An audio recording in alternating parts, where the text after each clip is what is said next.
Bona vesprada.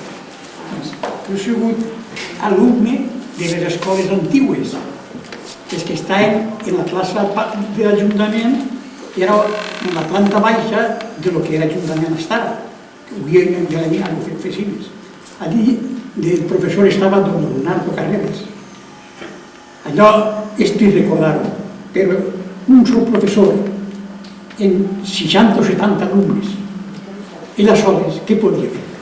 Solament els primers majorets que estaven en les primeres línies són els que més podia entendre.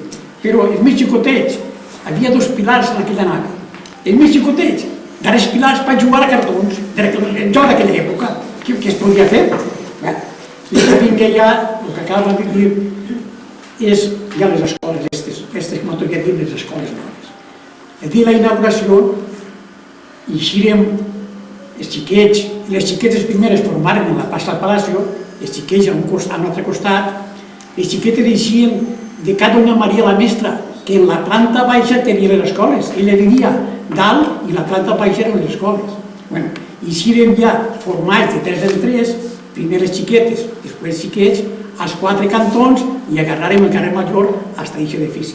Els xiquets majors, entre ells estava Pepe Piñana, Pepe el Cartero, Rafael Bollà, un servidor, portàvem un albret.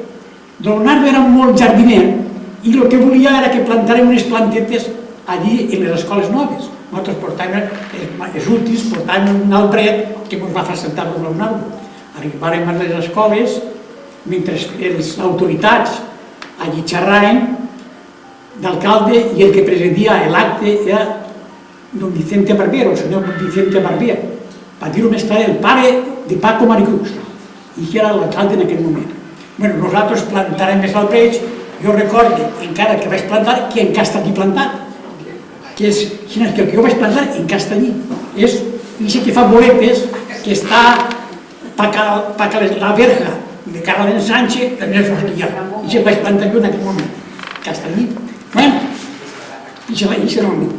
Després, ja el desfile, ja parlant de desfile i tot, tinc alguns apunts, perquè clar, jo no puc recordar als 84 anys totes les coses, però vaig plantar.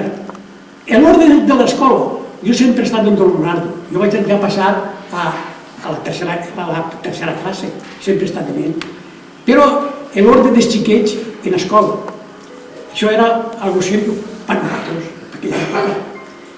Don Leonardo portava una llista de tots els alumnes que tenia, seríem uns 25, però contínuament en faltaven. Però, seríem uns 25.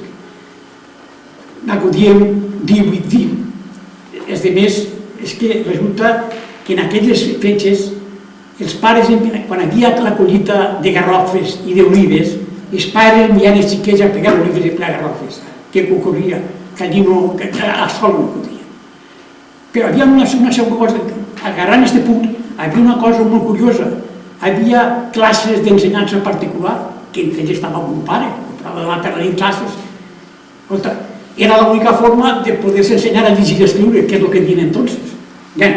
Tornant al punt primer, això de l'ordre de la classe, Don Leonardo, quan feia una falta, quan anava en classe, si un no sabia la lliçó, li marcava una ratlla.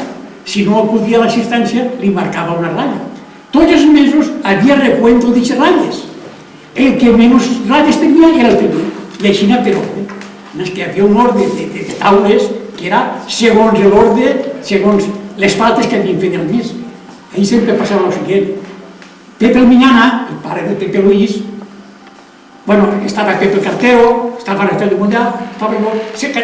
Quasi no fem faltes, nosaltres, doncs sempre equipers. Pràcticament tots junts, Pepe el Miñana era el primer, jo el segon. Després venien durant les classes. Les classes eren de la següent forma. Teníem unes 4 assignatures, que era una mica més. Que en una borseta, com si fos un monedero de xiques, ara estaven els 4 llibrets. No teníem més. Pel matí donàvem classe d'una assignatura. A mitjà matí venia el recreu, s'iniciïen mitja hora al pati a jugar. I els majorets se n'anàvem a la biblioteca, que estava en la nave central que hi ha a les escoles, la mitja nave central, ahí estava la biblioteca d'aquella època. Don Leonardo portava l'ordre, anava a fer una fitxa i m'ho deixava llibre. Però aquest llibre se l'emportàvem a casa i llegíem allí i deixa mitja hora de recreo. Però era un poquet. Jo recordo encara els llibres d'aquella època, les aventures de Julio Verne, que m'han dit que he estat per ahir, però això ho llegia tot. Bueno, ja dic, i a mitja hora de recreo de Don Leonardo, del professor, i llegíem el Quijote, però en un sol llibre. Es començava el primer, Don Leonardo, 2 o 3 minuts, dia otro, el mateix llibre l'agarrava el segon, i així, fins que llegíem tot, i llegíem el Quijote, recordo jo, i això, i aquest llibre. Però solament teníem un llibre, se passàvem de un en un. Havia un dia especial, que era el dijous. El dijous pel matí, per la primera classe ja no teníem assignatura predeterminada. Don Leonardo, en les pissarres que havien allí sobre la paret, allí ens posava una frase. I hi havia anàlisi gramatical. Bueno, doncs era, vamos resoldre, inclús a una paraula les posàvem, a una paraula la posàvem, a posta perquè es donara en compte la redacció com tenia que ser. Entonces viniera de proposició, el verbo, això teníem. Anàvem al recreo.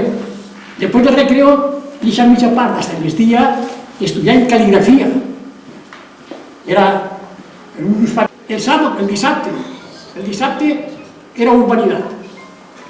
No tenia pensat un llibre determinat per estudiar-lo.